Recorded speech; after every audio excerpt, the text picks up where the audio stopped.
घरेलू मुलाजमत तशद्दुद केस में मुतासरा बच्ची और वालिद का बयान कलमबंद कर लिया गया।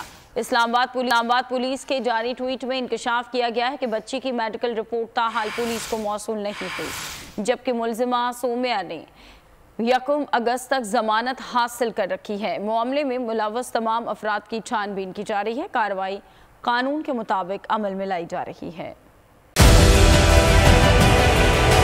डिजिटल लोन स्कैम, आवाम को कर्जों के जाल में फंसाकर लूटने वाले भेड़िए बेनकाब। बोल की काविशें बाराबर साबित हो गईं। ऑनलाइन कर्ज माफिया के गिर्द घेरा तंग हो गया है।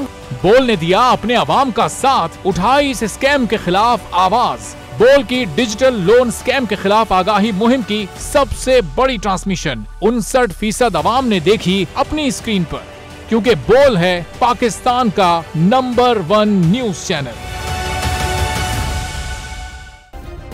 सब्सक्राइब करें और बेल दबाएं ताकि कोई खबर रह न जाए।